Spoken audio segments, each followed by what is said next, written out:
أعوذ بالله من الشيطان اللعين الرجيم. بسم الله الرحمن الرحيم. الحمد لله رب العالمين، والصلاة والسلام والتحية والإكرام على النبي الأمي العربي القرشي المكي المدني الهاشمي صاحب قاب قوسين محبوب رب المشرقين والمغربين جد الحسن والحسين النبي الحرمين والإمام القبلتين والرسول الثقلين الذين سمي في السماء بأحمد وفي الأرض بأبي القاسم محمد. اللهم صل على محمد وآل محمد وعلى أهل بيته الطيبين الطاهرين المعصومين المظلومين المنتخبين المنتجبين، لا سيما بقية الله في الأرضين روحي وأرواح العالمين لتراب مقدمه الفداء، واللعنة الدائمة الباقية على أعدائهم ومنكر فضائلهم وغاصب حقوقهم أجمعين. أما بعد، فقد قال الله سبحانه تبارك وتعالى في محكم كتابه ومتقن خطابه: بسم الله الرحمن الرحيم. الذين يتبعون الرسول النبي الأمي الذي يجدونه مكتوبا عندهم في التوراة والإنجيل يأمرهم بالمعروف وينهون عن المنكر ويهلل لهم الطيبات ويحرم عليهم الخبائث ويضع عنهم إسرهم وأغلال التي كانت عليهم، فالذين آمنوا به وعزروه ونصروه واتبعوا النور الذي أنزل معه أولئك هم المفلحون. صلوات علی محمد وآل محمد.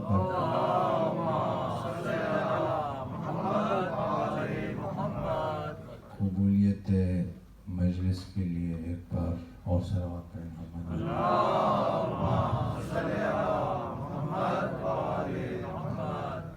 اور تعجیل ظہور موعظہ کے لیے تیسری بار بلندر صلوات پڑھیں.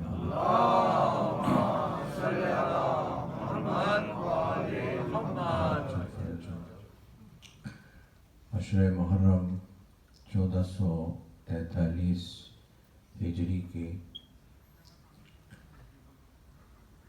مجلس اعضاء کے سلسلے کی 5ویں مجلس آپ حضرات مرکز اہل بیت بلٹن میں سماعت فرما رہے ہیں. اس عشر مجالس کے لیے ہم نے عنوان قرار دیا اتباع رسول اور ابدی کامیابی. اس عنوان کے لیے ہم نے سورہ مبارکہ اعراف کی ایک آیہ کریمہ کی مسلسل آپ کی خدمت میں ہر روز تلاوت کرنے کا شرف حاصل کر رہے ہیں. سورہ مبارکہ اعراف قرآن حکیم کا 7واں سورہ، اس کی 157ویں آیت. ارشاد رب العزت ہو رہا ہے کہ ہم نے ایسا رسول بھیجا ہے جو نبی بھی ہے اور امی بھی ہے، اور اس کا ذکر ہم نے اس سے پہلے توریت اور انجیل میں لکھ دیا تھا، اور اس کا کام یہ ہے کہ وہ نیکیوں کا حکم دے گا، برائیوں سے روکے گا، پاک چیزوں کو تمہارے لیے حلال قرار دے گا، اور خبائث کو اور خراب چیزوں کو تمہارے لیے حرام قرار دے گا، اور جن الجھنوں اور بندھنوں اور زنجیروں میں اور بوجھ کے نیچے تم دبے ہوئے کچلے ہوئے ہو، ان سب سے تمہیں آزاد کرے گا، نجات دلائے گا. سو تمہارا فریضہ یہ ہے کہ اس پر ایمان لاؤ، اس کی عزت کرو، اس کی نصرت کرو، مدد کرو، اور اس نور کا اتباع کرو جو اس کے ساتھ نازل ہوا ہے۔ کیا بات ہے، ماشاء اللہ۔ جو کوئی بھی ایسا کرے گا تو پھر اللہ اسے کامیابی کی ضمانت دیتا ہے۔ اس سلسلے میں آپ کی خدمت میں گزارشات یہاں تک پہنچی تھیں کہ خداوند کریم نے تسلسل رسالت کے لیے کیا کام کیا، اور یہ کام کس طرح سے کیا کہ ہم صحیح نبی کو اور صحیح رسول کو پہچان سکیں۔ یہاں تک کل آپ کی خدمت میں گزارشات کو پہنچایا تھا، اور یہ پھر بات میں یہاں پر روکا تھا۔ کل کی گفتگو سے ہو سکتا ہے میرے ذہن میں یہ بات بعد میں آئی کہ ہو سکتا ہے کسی ایک بات سے کچھ اشتباہ ہو جائے، تو میں اس کی وضاحت کرنا چاہ رہا ہوں۔ کسی نے کوئی بات کی نہیں ہے، لیکن میں اپنی طرف سے وضاحت کر رہا ہوں تاکہ وہ بات واضح رہے۔ ریکارڈ چونکہ مجلس ہو رہی ہے اور لائیو بھی، تو اس لیے وضاحت جو ہے وہ پہنچ جائے، اور وہ یہ ہے کہ ہمارا اختلاف رائے کسی بھی کے ساتھ ہو سکتا ہے، جائز ہے۔ اختلاف سے جو ہے وہ چھپنا نہیں ہے، نہ اس کا انکار کرنا ہے۔ اختلاف ہے، لیکن اس اختلاف کی بنا پر کسی کو قتل کیا جائے، اس چیز کو ہم جائز کبھی بھی نہیں سمجھتے۔ یہ بات واضح رہنی چاہیے۔ اختلاف رائے ہمارا دوسرے مذہب والوں کے ساتھ بھی ہے، اور اسلام میں کے ماننے والوں کے دوسرے فرقوں کے ساتھ بھی ہے، لیکن اختلاف کا مطلب یہ نہیں ہے کہ ہم کسی کو واجب القتل سمجھتے ہیں۔ یہ بات واضح ریکارڈ پر ہونی چاہیے۔ کسی کا بھی، ہر ایک کو حق ہے اپنا اپنا پوائنٹ آف ویو، اپنے اپنے نظریے پر جس کو وہ صحیح سمجھتا ہے اس کو ماننے کے لیے، اور کسی کو یہ حق نہیں ہے کہ اسے قتل کرے یا ایسا کوئی فتویٰ دے یا ایسی کوئی بات کرے کہ جس کے ذریعے سے قتل کے اوپر کوئی آمادہ ہو۔ اگر کوئی ایسا کرتا ہے تو اس کی ہم بھرپور مذمت کرتے ہیں۔ میں ممبر سے یہ بات اس لیے دوہرا رہا ہوں تاکہ یہ بات ریکارڈ پر آ جائے کہ میری کل کی کسی بات سے کسی کو اس طرف خیال یا اشتباہ نہ جائے۔ مل کر ایک صلوات پڑھیں محمد اور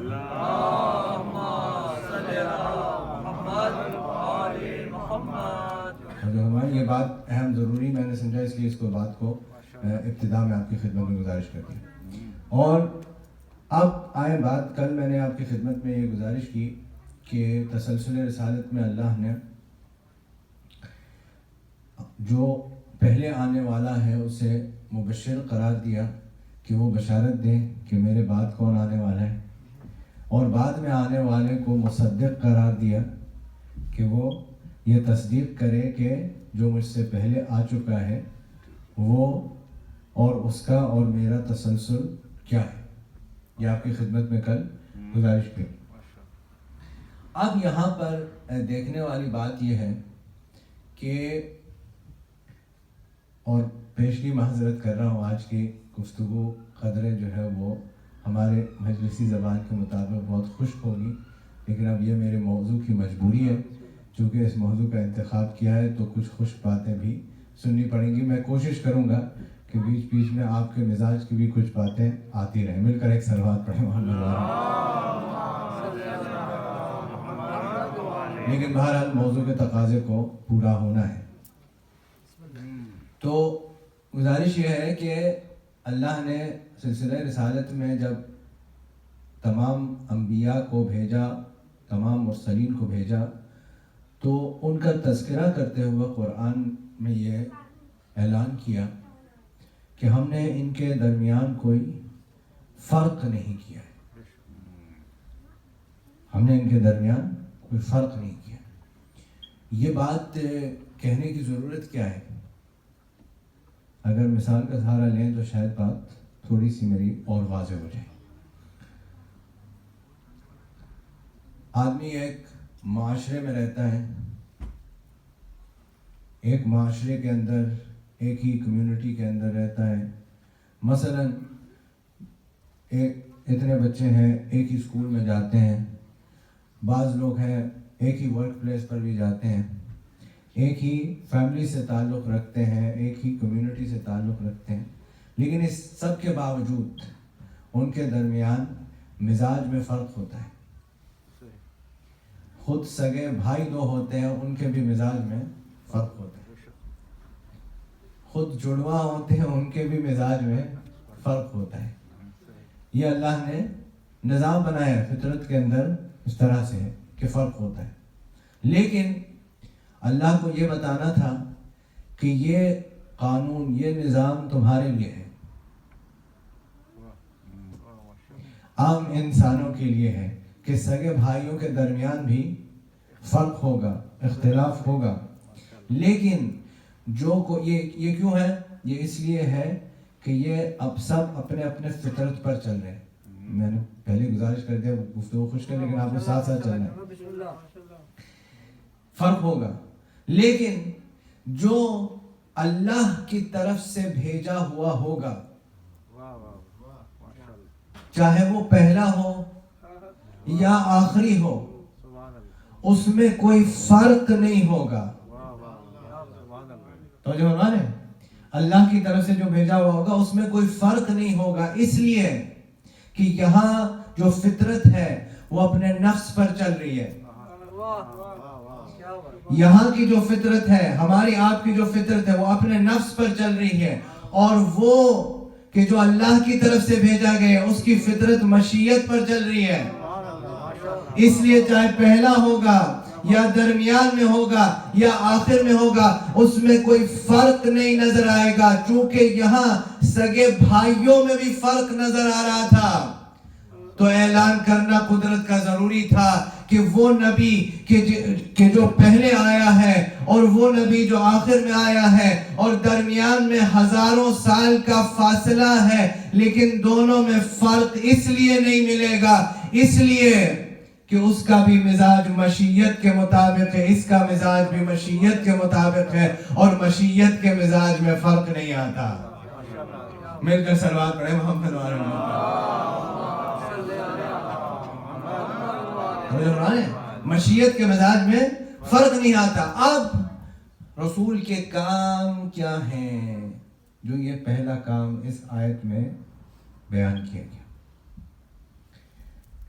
اتباع کرنا ہے رسول ہے، نبی امی، جس کا توریت انجیل میں ذکر آ چکا۔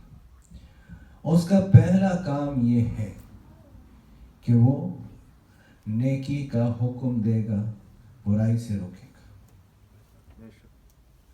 ٹھیک، تو یہ ہے واجبات۔ فروع دین میں مدرسے میں جب ہم لوگ بچوں کو پڑھاتے ہیں نا، تو کیا کہتے ہیں کہ فروع دین 10 ہیں: نماز، روزہ، حج، زکوٰۃ، خمس، جہاد، امر بالمعروف اور نہی عن المنکر، پھر تولی و تولی۔ تو جیسے نماز واجب ہے، روزہ واجب ہے، حج صاحب استطاعت پہ واجب ہے، زکوٰۃ صاحب نصاب پہ واجب ہے، خمس جس کا مال بچ جائے اس پہ واجب ہے، جہاد جب امام حکم دے واجب ہے، اسی طرح امر بالمعروف نہی عن المنکر بھی واجب ہے۔ اب ہر واجب کے کچھ شرائط ہوتے ہیں۔ جو چیز بھی واجب ہے اس کے کچھ شرائط ہوتے ہیں۔ نماز کے شرائط ہیں، بھئی فقہ کی درس ہو جائے گا، وہ مجھے بنانا نہیں ہے، مجلس ہے، لیکن اشارتاً آپ لوگ متوجہ ہیں۔ نماز ہے، بھئی میں باتھ روم میں سے نکل آیا، یہاں آ گیا، نماز پڑھنے لگا، آپ نے کیسے نماز پڑھ لی؟ آپ نے وضو نہیں کیا۔ وضو جو ہے وہ مستحب ہے، لیکن نماز کی شرط ہے۔ وضو مستحب ہے لیکن نماز کے لیے شرط ہے، اس کے بغیر نماز نہیں ہو سکتی۔ روزے آپ نے محرم میں رکھ لیے سارے، تو رمضان میں چھٹی کر لیتے ہیں۔ یعنی روزے واجب تبھی ہیں یہ روزے کی شرط ہے. حج آپ نے کسی اور مہینے میں کر لیا تھا, نہیں ہو سکتا. ذی الحجہ میں حج کرنا شرط ہے, مکہ جانا شرط ہے, یہ سارے ارکان کرنا شرط ہے اس کی, وغیرہ وغیرہ ساری عبادتوں. اسی طرح امر بالمعروف نہی عن المنکر ہے واجب, اس کے بھی کچھ شرط ہے, اس پر آتے ہیں. یہ ہے کام, سب سے پہلا کام ہے رسول کا. اچھا یہ کام رسول کا کیوں ہے, اس کی طرف تھوڑا سا اس کے فلسفے کے اوپر بات کرنی ہے. واجب تو یہ ہے, یہ تو آپ کو پتہ ہے, لیکن اس کے فلسفے کی طرف تھوڑا سا آپ کو متوجہ کرنا ہے. جتنا وقت آج جا رہے, کافی تاخیر ہو گئی, لیکن جتنا وقت ہے اس کے اندر ایک آدھ نکات کی طرف متوجہ ہو جائے. دیکھیے کہ انسان کی فطرت کے اندر امر کرنا ہے, حکم کرنا ہے. انسان کو اچھا لگتا ہے کسی پر آرڈر کرنا, یہ فطرت میں ہے. یہ انسان کے فطرت میں ہے. چاہے کسی کو ایک آدمی پر بھی کنٹرول مل جائے تو وہ بڑا خوش ہو جاتا ہے, فلاں آدمی میری بات, میرا تابع ہو گیا, میرے انڈر میں آ گیا. یہ فطرت میں ہے, یہ خراب چیز نہیں, یہ فطرت میں. چونکہ یہ فطرت میں ہے کہ انسان آرڈر کرنا چاہتا ہے, تو اسی فطرت کے مطابق الامر بالمعروف کا کیا مطلب؟ امر یعنی آرڈر کرنا, حکم دینا. کس کا؟ معروف کا. اچھا ہم یہاں نیکی ترجمہ کرتے ہیں, لیکن معروف کا ترجمہ نیکی نہیں ہے, توجہ فرمائیے گا. معروف کا ترجمہ نیکی نہیں ہے. معروف کا ترجمہ کیا ہے؟ معروف کا ترجمہ ہے معرفت سے ہے. توجہ فرمائیں. معروف کا ترجمہ یہ ہے کہ پہچاننے سے. اس کی چھوٹی سی مثال دے دوں تاکہ آپ میری بات تک پہنچ جائیں. اگر میرا کوئی دور کا رشتہ دار ہے, وہ کسی اچھی پوزیشن پر آ جائے, پاور میں آ جائے, کہیں پر دور کا رشتہ دار ہے لیکن پاور میں آ جائے, یا اسے کوئی انعام مل جائے, کوئی نمایاں کام وہ کر دے مثال کے طور, تو میں اس سے رشتہ داری بناؤں گا. چاہے وہ دور کا رشتہ دار ہو, میں اس سے رشتہ داری بناؤں گا. کوئی پوچھے گا فلاں صاحب کو آپ جانتے ہیں, کیا بات کر رہے ہیں, وہ فلاں میرے یوں رشتہ دار ہیں. ایسا ہوتا ہے کہ نہیں؟ ٹھیک ہے نا.